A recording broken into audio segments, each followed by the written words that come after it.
Welcome to competition. अब investigation CBI के द्वारा चल रही है, उसकी जो लेटेस्ट अपडेट है, इन्वेस्टिगेशन के बाद क्या हुआ, मतलब एफआईआर लॉन्च होने के बाद क्या क्या चीज़ें हो रही हैं उनके बारे में बात करने वाले हैं। यदि आपने अभी तक सब्सक्राइब नहीं किया तो करना चाहें तो कर सकते हैं, या फिर हमारे कंपटीशन हब के एफबी पेज को, फेसबुक पेज को लाइक या फॉलो कर सकते हैं, कंपटीशन एच लिख के, क्योंकि यहाँ पे आपको करंट अफेयर्स और जीके के बारे में डेली कोई ना कोई लेटेस्ट क्वेश्चन मिलते रहते हैं जो आपके एग्जाम के लिए बहुत ज़्यादा इंपॉर्टेंट हैं। आपको याद होगा कि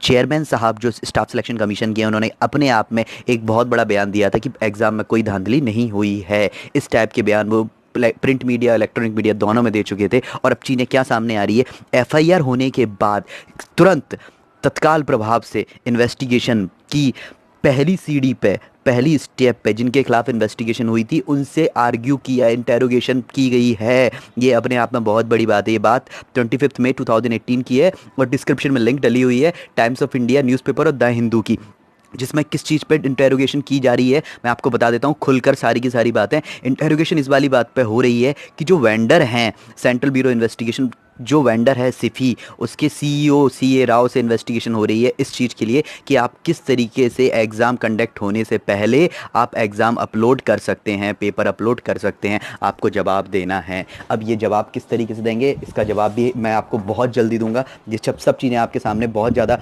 डिटेल में बताई जाएगी। और दूसरी बात ये भी है कि केवल और केवल आपको जो रिस्पॉन्सिबिलिटी दी गई थी, किस चीज़ की रिस्पॉन्सिबिलिटी दी गई थी कि आपको एग्ज़ाम सेंटर देना है। अब इस चीज़ पर भी क्वेश्चन उठेंगे कि एग्ज़ाम सेंटर आपने ऐसे घटिया घटिया क्यों दिए थे। इसके साथ साथ पेपर सेट करने की रिस्पॉन्सिबिलिटी, लैब वगैरह प्रॉपर है या नहीं है, वहाँ पर रिकॉर्डिंग हो रही है, इन सब चीज़ों पे भी अब बात होने वाली है। और इसके साथ साथ एक चीज़ पे भी उन्होंने क्वेश्चन आस्क किए इंटेरोगेशन में, वो ये है कि the examination paper were set in a such way that an examinee got the questions in a certain sequence. ये वाली बात भी इस सब चीज़ों में बताई गई है जो प्रिंट मीडिया में बात चली है। तो मतलब बात सामने है कि इन्वेस्टिगेशन अब बड़े लेवल पर होने वाली है। बड़ा लेवल मतलब ये है कि अब ये टियर 2 तक ही सीमित नहीं रहेगी, क्योंकि आप सभी को पता है, पहले भी पता था, चेयरमैन साहब को भी पता था, लेकिन उन्होंने भी यही बात बोली थी कि कोई धांधली नहीं हुई है। लेकिन जिस तरीके से आप देखेंगे, यदि इन्वेस्टिगेशन प्रॉपर ऐसी हुई तो टियर 2 के साथ साथ इंटेरोगेशन में यदि टियर 1 का वर्ड भी आता है तो भी कोई बड़ी बात नहीं होगी। आप ये बात मान के चलिएगा,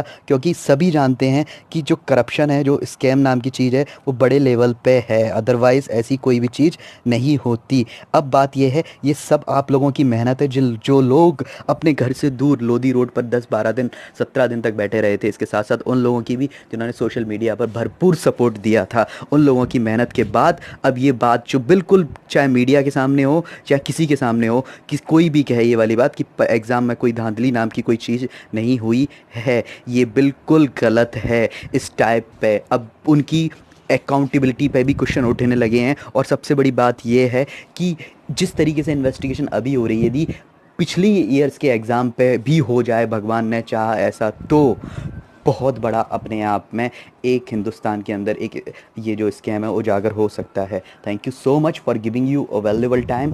जो भी इश्यूज़ हो और प्लीज़ फीडबैक के